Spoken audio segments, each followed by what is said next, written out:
This is for 2016, and it's the 14th tribute to the troops that the WWE has put on.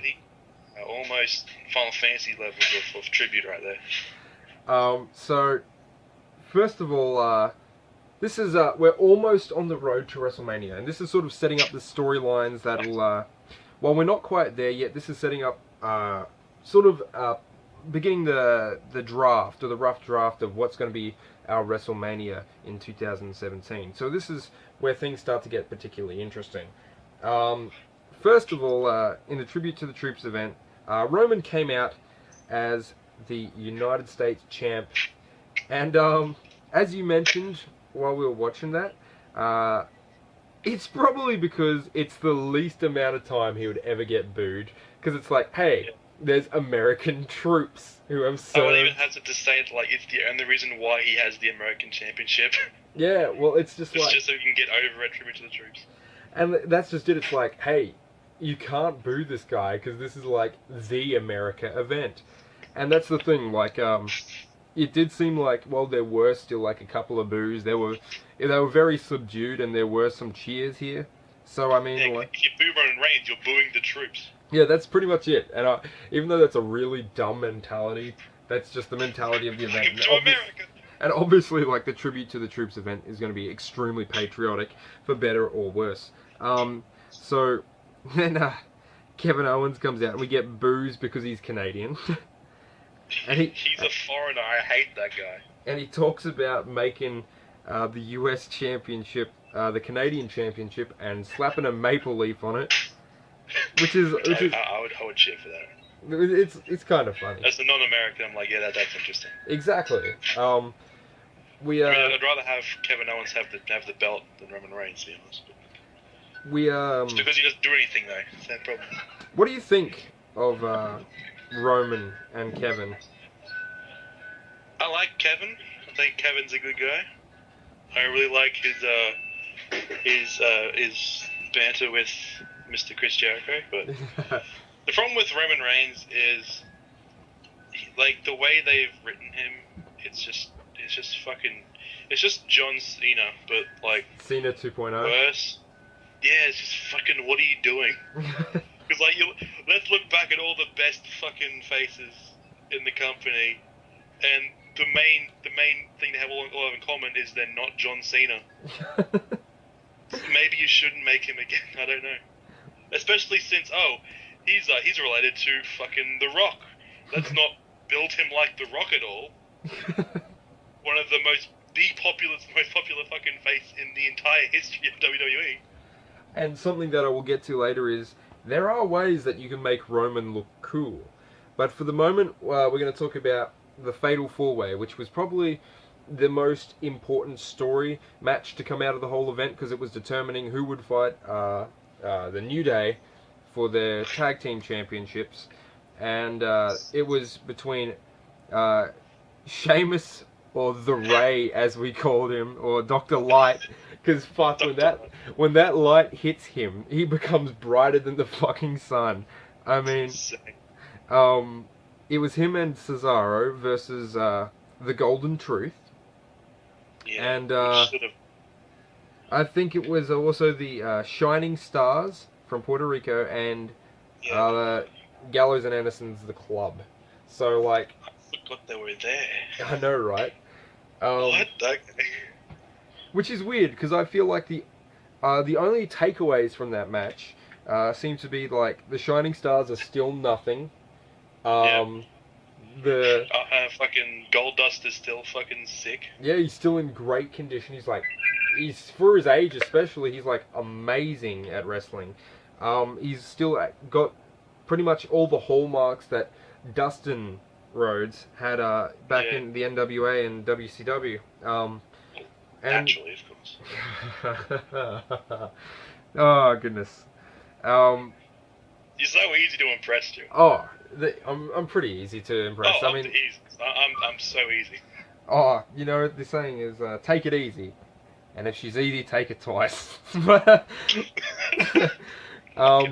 anyway, I think the standout moment for me of this match was just the kick that Gallows did. And to be honest, that's like, apart from Goldust, who I felt pretty much stole the match, it kind of ended very anticlimactically with, Sheamus and Cesaro just being like, oh yeah, I mean, that's the entire pay-per-view right there. we won. The matches just sort of end once they've finished. They're like, okay, we've wasted enough time. Let's just end it now. And yeah, so we're going to be having Cesaro and Sheamus go up against the New Day. Bebop Rocksteady versus Bootios. I mean, do you have match everyone waited for. Do you have any thoughts on that, or like the fact that the New Day are they now? I just hope that they don't fucking win. I don't think that Sheamus can beat them though. Well, any fucking team that Sheamus is a part of is just doomed to failure. And what do you think of like the New Day being the official longest reigning tag team champions in WWE history, beating out Demolition's old record? I mean, that they're no hacks, are they?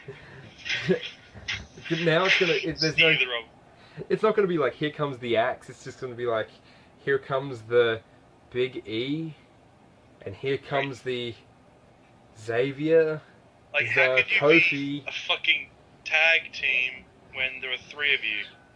I think they're trying to do the whole It's like a Freebirds. fundamental flaw in their fucking. It just makes like, oh, they won, but there's fucking three of them, so it doesn't matter. Well, yeah, that's like. It's like when Shield won. Like, who fucking cares? There's three of them. They're gonna fucking gang up on you and kill you. They've been That's what they using do. that whole Freebirds rule where it's like, oh, we all hold it, but only two of us need to compete at a time for it. Callbacks to WCCW. It seems a bit cheap. Like that's like most of the tag. Like fucking Bullet Club has three people in it. Yeah. The fucking White Flame's got three people in it. It's like I don't understand.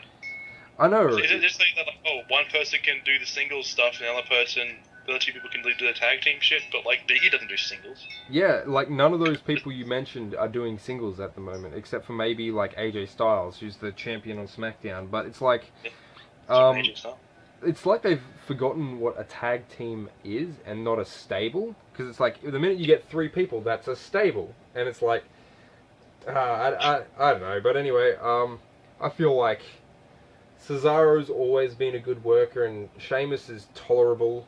Like, he's a... if they stuck to a fucking gimmick, I'm sure Cesaro would be great. Well, yeah. To be honest, I just wish that I could see some cool stuff from the Bullet Club, like Gallows and Anderson. It's just, I don't know, just seeing them, like, how massively, like, sidetracked and sort of undercut they've been. It's a little disappointing, but I mean, it's not the first time that the WWE has done this to people that are popular in other places. I was just going to say that the next one we had up was The Miz versus Apollo Crews, and it had Gabriel Iglesias there. Yeah, the fluffy comedian, as he's known. Um, that was definitely a fucking WWE match. Yeah, like that was sports entertainment at its I'm not sure if it's finest or if it's this new Miss Elizabeth is kind of weird though. Yeah, like the Maurice thing. We replaced Miss Elizabeth with a fat Mexican man. I thought you were talking about the Mrs. Wife. No, she's nowhere near Miss Elizabeth. Fucking Gabriel Iglesias though, he's right up there though. Look, I'll hand it to Miz and Apollo. They both put on a match that didn't have any botches as far as I could tell. And it was solidly worked. Apollo worked good, and Gabriel actually made me I feel like the gimmick smirk. was more important in that fight than it was the actual fight. Yeah, because it was just I thought it was just to introduce Apollo. Hey, this is a new guy. Look at him beat up Miz. Yeah, and everyone enters the WWE, or either that, or beat Jericho and fucking WrestleMania. And it was like a bit of comedy for the crowd as well. Like the troops obviously had some fun. It was definitely the most original match. Like there was nothing the same about the other match, sort of thing. Plus, it was a singles match for once.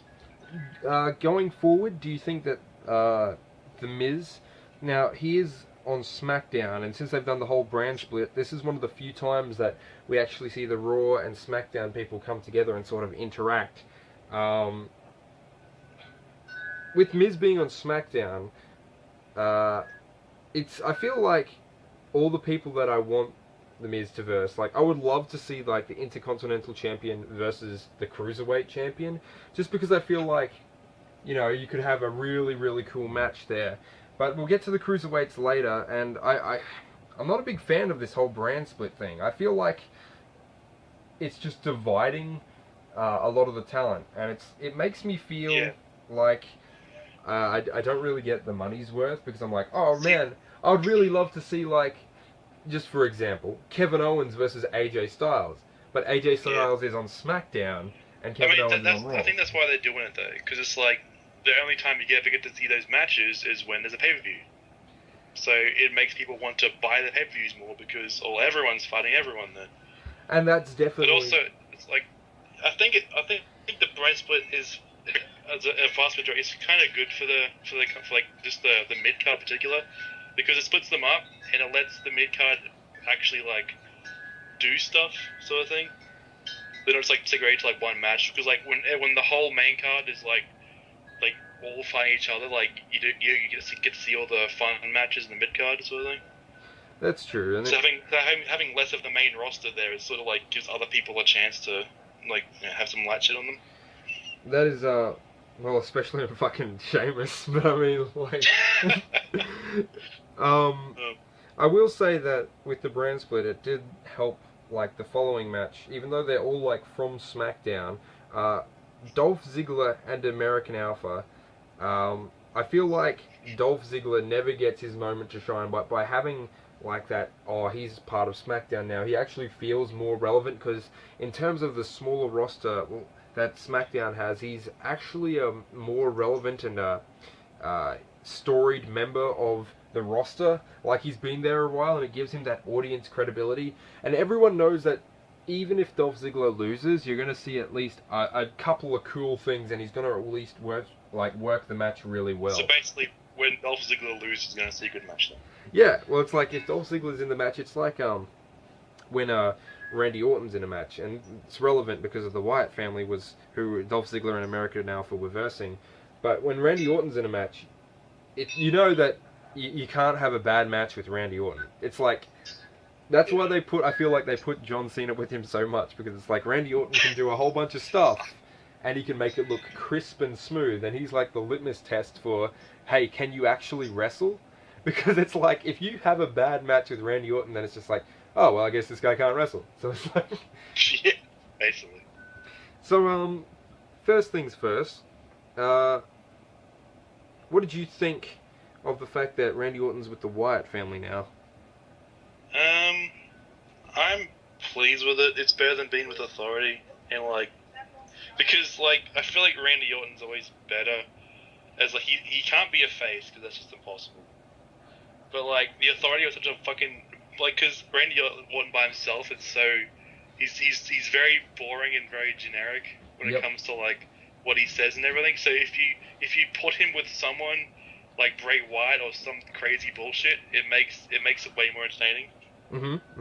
So like putting him with like some fucking weird thing, like, oh yeah, he's now part of a weird cult now, it sort of gives him more interesting qualities and makes him a bit more entertaining to watch, just because he's part of this fucking weird stable. And it's not like it's completely improbable in the storyline either, because I mean his entrance theme is "I hear voices in my head," so it's like there's that as well. So it's like I feel like he does need to have a bit of a wardrobe change, I feel, or at least do something to, you know, not feel like it's like... I mean, he's got the beard now, which looks better. Although it is graying a bit, I've noticed. But yeah, I will say this is one of the first times, and maybe it's because Randy is there, that the Wyatt family have come out, and I haven't been like, oh, here we go. Yeah, well, I think that it was definitely a really good match. Like Bray Wyatt impressed me for once. Like, he was actually interesting to watch, because he wasn't doing his bullshit I can walk backwards and upside down thing. Like, he's doing actual wrestling and not just his weird gimmicky shit. And I wonder if it's like... I feel like because Randy Orton's there, he has to sort of like get better at wrestling. Yeah, definitely. And I was wondering if American Alpha also brought that out, because the American Alpha people, they represented America in the Olympics. They didn't win, but... Okay, so they are just the Steiner brothers, aren't they? Pretty much. You made the comparison that they look like the younger Steiner brothers when they were the tag team, and that is completely true, they do. But I feel like American Alpha suffers from, or at least for me, uh, they're not really doing anything with them personality-wise, and so it's like, if you're I on, mean, that's WWE in general. They don't do anything with their wrestlers. if you're on board with American Alpha, it is purely from the like athleticism point of view, like, because it's like, I feel like they're the kind of people that when they cut a promo, it's gonna be like, hey, what do you think about your opponent? And they'll be like, well, we're going to go out there and we're going to leave everything in the ring and we're going to make sure that we give it everything we've got. And I mean, as a Bret Hart fan, that's like every promo that he's done. So I'm fine with that. But yeah, so I mean, go out there, gonna beat him. My friend here, Randy Savage, he's gonna help me beat him. Also, Yeah, we're gonna beat him. we're space cowboys. Also, Bray Wyatt had that great looking like choke slam. Like that thing looked nasty. Yeah. It looked really cool, and so Fucking lifts him above his head and to chokeslam him. And I felt like for the first time in a long time, I was actually happy with the Wyatts winning. I was like, oh, that's cool. Fair. Yeah. It's amazing what one good wrestler in the fucking stable can do. I know, right? Where they go from like here? AJ Styles in the Bullet Club, right? Yeah. Well, it's like our next match is. I'm gonna come out and say it's probably the weakest match on the card, which is saying something considering some of the matches we've named or will name. But it was Bayley versus Dana Brooke, and it had Charlotte at ringside. That was like. That entire thing was just like, I'm angry because you called me a bitch. Well, yes. Like, that was the build-up. I'm patting the dog because dogs are cool, and that's why you're over. And also, this person's a bitch. Because she doesn't like the dog. I'm patting a dog. You said the dog sucked, and that. I mean, it fucking works for me. But I can understand why other people might be like, oh, sorry. But that match to me felt like the biggest fucking nothing match. Like, there was nothing impressive. Because there are certain female wrestlers that, like, yeah, fucking, you get excited to see them, like, fight. Like, Charlotte would be one of them, but she wasn't really doing anything that match. Yeah, she was just at ringside, yeah. So it's like, great, let's watch, not Charlotte fight, not Sasha. Yeah, basically. And the crowd definitely was chanting for Sasha. And I feel like, since there was nothing that really stood out in this match, it's probably going to be the match that I consider to be the weakest one. Yeah, there's just nothing there. What do you feel about Bayley? Because just personally, I'm not on board with the whole Bayley thing. I can't get behind her. I feel like I hold her in the same level of, since I don't have a better word for it, you're going to have to pardon the fact that I say cringe. I hold her in the same level of cringe that I do with the New Day. There's just something with her character that I do not gel with. I feel like Bayley is just, it's just what's that chick's name? Emma. Yeah, it's just Emma, but like without her being Australian, so it's hard to care about her. It's just, yeah, like there's really nothing there for Bayley, and everyone's like, oh, but her entire gimmick is that one fucking Family Guy fucking skit. Wacky waving inflatable arm man. Well, yeah, I don't know. Nothing match. Ultimately forgettable. Moving on. The next one. Speaking of forgettable, here comes the cruiserweight division with T.J. Perkins, Rich Swann, the current champion, and Gentleman Jack Gallagher versus the Brian Kendrick, Tony Nese, and Drew Gulak. Now, if no one at home knows any of these names except for maybe one or two, that's completely fine. That's the cruiserweight division. I'm not someone that's gonna fucking look. The WWE already has a massive, what I feel, an oversaturation of the product, in the fact that you can sit down and every week there'll be 6 hours of wrestling. And don't get me wrong, I love my wrestling. 2 shows plus NXT. Yeah, and it's like, that's not even. Now they've got the 205 live for the cruiserweight, like the cruiserweight division, and so all the cruiserweights have their own show. And if there's a pay-per-view on that week, then you watch the pay-per-view as well. So it can quickly like rack up that you're watching. Like, I mean, that's why you get the network for it, man. It's like $9.99, and you get all this fucking content. I guess like that's what they must be doing. So they're just trying to improve the sale I of feel the like you're not network. supposed to watch everything. You're supposed to watch what you want to watch, though. I guess, and I suppose for the people out there that do have the time to, invest in the product that much, the more the better, I suppose. I shouldn't be saying that less content is better, but at the same time, I don't feel like, I could follow all of it in the time that I have during the week when I'm not working, and I certainly don't want my downtime to be spent like, oh cool, here come the cruiserweights. I feel like less shit content would be good. Yeah. I don't know. Um, Maybe make something good to watch. That's a lot. Maybe that people would care. So what can I tell you about the match? I liked the outside flip by Rich Swann out of the ring onto the people.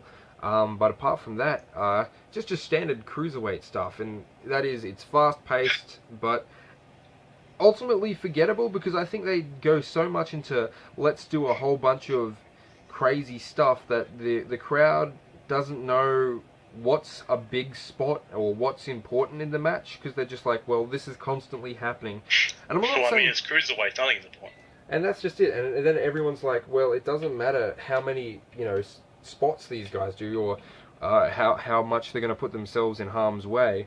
It's all about the what's going to come out of this, and it's maybe one match on Raw or one match at a pay-per-view. It's like, we don't really care. It's just like, yeah, this is filling up what the Divas matches used to be instead of the women's matches. Yeah. Now this is becoming the piss break of the show, where it's like, yeah, I can go and I can come back and I'll probably see someone do like something cool, and that's what my takeaway will be from Or that. maybe not.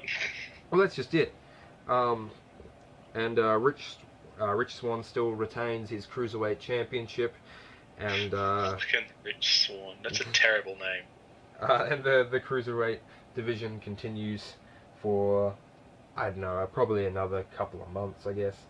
We'll see how it But goes. that guy's like the world record holder for the cruiserweight division title. He's not yet. He's got to beat the Brian Kendrick. He's the guy. Wait, he hasn't beat Brian Kendrick. He has to How long beat. did Brian Kendrick hold it for? I think it was like a couple of months at least. And They've it's- had the cruiserweight for a couple months now? that's just it, man. You see how forgettable and like. What the fuck? Also, there's like 5 people in the cruiserweight division. They definitely need to beef that thing up. Although they've added to the commentary team of 205 Live, the cruiserweight show, Austin Aries as a commentator. So, why is he wrestling? yeah, I know, right? I was just like, why aren't you in there, man? We've added Sabin to the commentator team. Here comes Chris Sabin. I was in TNA. You're gone. Fired. He just says that the first fucking time he's doing commentary. I feel like it would be fun to add like a Frankie Kazarian or a Christopher Daniels, like the bad influence, into the cruiserweights. Yeah, oh man. Just anyone from TNA, really. Yeah. Like, They should just get the rest of TNA and just migrate them over to NXT.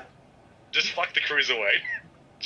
Let's just ignore those for now. But yeah, then we had a small promo by the New Day, talking about how they're the longest running tag team champions, and that they would go down in history as the greatest team of all time.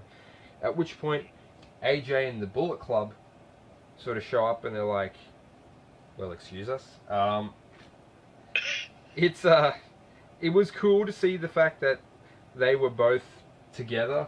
But I feel, and this is what I was saying earlier, that at least for me personally, I don't want to speak for you, Jesse, but the Shield as a team still has some form of charisma or showmanship or magic to it.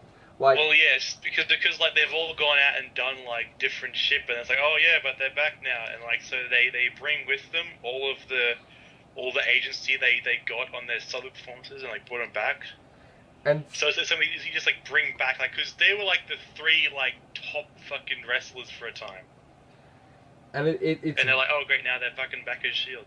and it's always cool to like see them together. And it was like same when at the Survivor Series when they did the triple power bomb, and it was like that was cool. Them standing together is just a way that like Roman somehow standing with. I don't know how it works. Maybe it's by Because osmosis. it feels like an anime. And it's just like him standing there is just somehow cool. He gets cooler by just standing silently beside Dean Ambrose and Yeah, Seth man, Rollins. he's doing he's doing what he should be doing and not talking. So I feel like there's definitely a way that you can make Roman Reigns cool because it's like he seems cool like that, and I definitely feel that the Shield, all as a package, as a team, they can all make up for each other's flaws as well. So it's just like when they're all together, like the Power Rangers. exactly. Then Or when they're all together, they come together and they unite. Seth Rollins is Pidge, but Pidge is the badass though. So. Yeah, when Sven does drugs. Yeah, Dean Ambrose does drugs and Seth Rollins is the badass. And then it's just like, also there's Roman, also there's Hunk. Yeah, he's the pink one. It's fine. But anyway, He can be the princess that takes over for Sven. so that's cool. I think they definitely need to do something with AJ and the Bullet Club, like even if it's just some classic like, AJ needs some muscle to come beat people down. They need to just redo Aces and Eights, but in WWE. That's all you need to do. Just get fucking Dudley Boys, have them as like dual managership or something like that, and have them do all the talking, and then bring in AJ Styles. He come out and just fucking wreck everyone. Man. And boys like, I got my boys. Man, can you imagine that though? Like AJ Styles, who was like, he was pretending to be part of the Bullet Club for a while, but then he went, not the Bullet Club, the Aces and Eights for a while, and then he went against them, and it was like really cool. And then all of a sudden he's like, no, fuck it, I'm gonna join the Aces and Eights now. Yeah, man. Which leads us to our main event, which was set forward at the start of the event, the tribute to the troops, which is Roman Reigns and Big Cass with Enzo at ringside versus Kevin Owens and Rusev with Alana at ringside. AKA, we need to push Rusev and Roman. AKA, you can't boo Roman, he's representing the troops. And, oh, man. in classic fashion, everyone was really hyped to see Enzo on the mic, and he was coming out and doing his thing, and the crowd had massive participation, and even like Cass was extremely over, and he's been getting more popular. Even though Enzo does all the mic work, he's definitely filling in as the full stop or the punctuation to Enzo's sentences, and his mic work. The Diesel to his other guy. The Diesel to his HBK. Yeah, the other guy. The other guy. I remember Diesel, but who was that other guy again? I don't fucking know the other guy. But the more popular one, who was he? Anyway, this was, I feel, for what it was a good match. Kevin Owens had some great taunting throughout the match, and it always makes me smile, like how, do it for America, Roman. And Rusev still, like, it's such a simplistic thing that's been happening since the foundation era of the WWF. Yeah. But it's just like, oh man, I'm from a different country than you are, and everyone's like, boo. My country's better than your country, and then instant heat. Rusev from Bulgaria with his Bulgaria. I mean, that's like everything in America, though. Oh man. X is better than America. No, it's not. And especially at Tribute to the Troops, that's like magnified by like 10. Yeah. But like Roman Reigns has already proven that he can beat America. Like he made America tap out already. You mean Rusev? Or Yeah, so I said. Who did I say then? Roman Reigns? Oh, no, Rusev. Roman couldn't make a tap out. No, he'd like punch America and then go, ooh. He would sort of like jump in the air, then softly tap them in the belly with his shoulder. Be like, yeah, look at that fucking sick spear I did. He would cock his fist for some reason. That would make him stronger. Yeah, man. He has Tiger rules. Oh, man.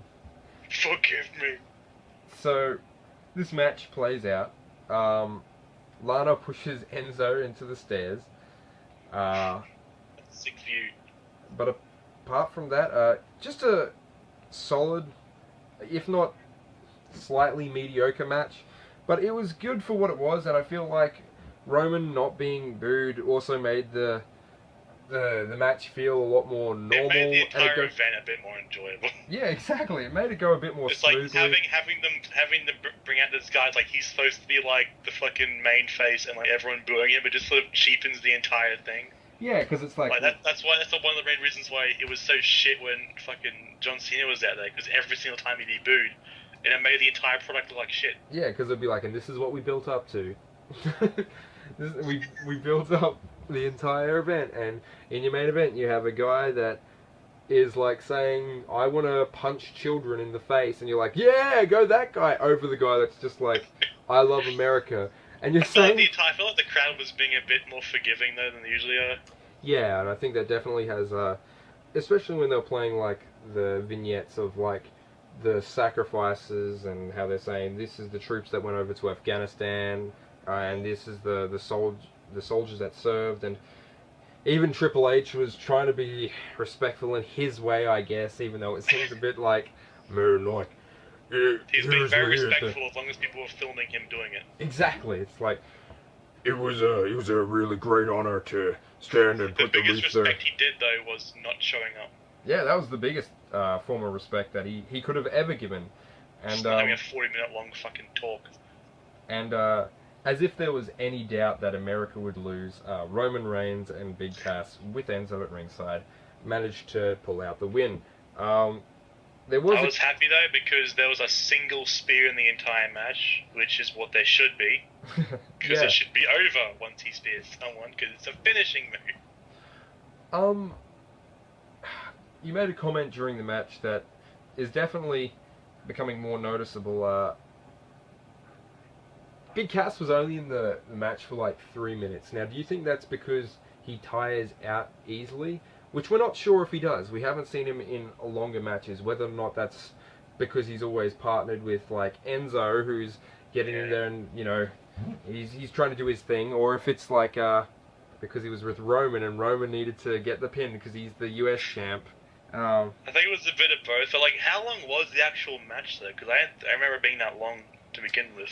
I would honestly say that if it went over 10 minutes, it certainly didn't feel like that.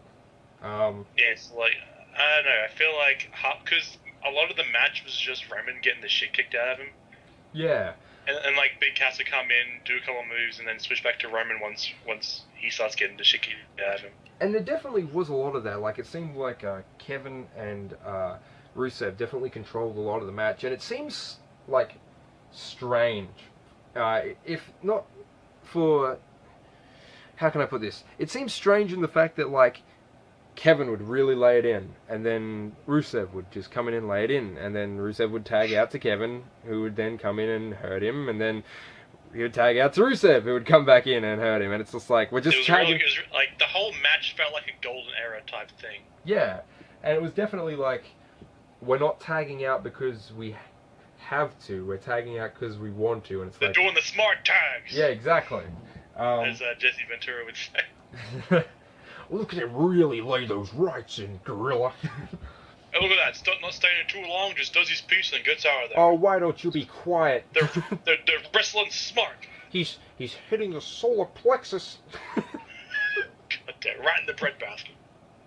Ah, Gorilla, you don't know what a heel looks like. Oh, shut up, Jesse.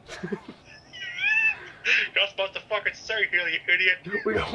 We don't fucking use professional wrestling terminology on the air, you fuckwit. You're not supposed to fucking swear, are you? Oh, jeez, Gorilla, we all know that the government's got a conspiracy against me. I thought this was America. I could say what I want, freedom of speech. But anyway, You know what? That's why you're governor. and final thoughts. Who do you think is going to win when Roman goes up against Kevin at the next pay-per-view? I don't know. I mean, it should be a good match, just because Kevin Owens really good and Roman Reigns has all the flashy moves. It should be interesting. I don't think it'll be pretty close. I would hope, but I just hope it's not like interrupted by anything, because they're both prone to having people just save them. Yeah, definitely. I feel like there's, I don't know, like Roman he would have the United States Championship, and he would also have the Universal Championship. And because Kevin said specifically that Roman hadn't put up his US Championship, that makes me think that there's no consequence to Roman losing. Yeah, what I would be hoping for is like Jericho comes out to try and stop Roman Reigns, and like Shield comes out and like they have this mini match like on the sidelines. That'd be cool. Make it a bit more of a spectacle. It would So that way it doesn't really matter who wins, because you get to see this awesome match. And yeah, that was the tribute to the troops. Overall, I think it was, it was an average event. Like, I'm not going to say it was above felt average. like it was very, very quickly put together, though. Yeah, and definitely you knew that the good guys were definitely going to all win. To me, it felt like just like an average Raw or something like that. Yeah. But there was a bunch of promos about America in there. So it just a patriotic house show. But yeah, in your house. That was tribute to the troops. We're gonna come back and try and follow. We're gonna follow, especially once it officially hits the road to WrestleMania. I'll try and cover this a lot more. So it's called Roadblock, the next one, because it's road to WrestleMania, so they're blocking them there. Yeah, it's like the final roadblock. And then once you get past that, you're on the road to WrestleMania. So that'll be the one where it's like just like the Amazing Race. And that'll be the one where we really figure out, like, okay, what's the WrestleMania going to shape up to be? And I hope we have, because we still don't know what our main event is yet, and that's kind of exciting. We don't know what. It's a cage match with two high flyers, because that's what they're built for, right? It's gonna be a strap match with the cruiserweight division. Yeah, my strap match.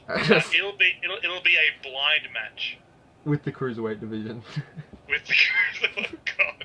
With both Burlak saps over their head. So it's like they just go up to the top of the rope and they just do flips and they just hit no one and just botch it horribly.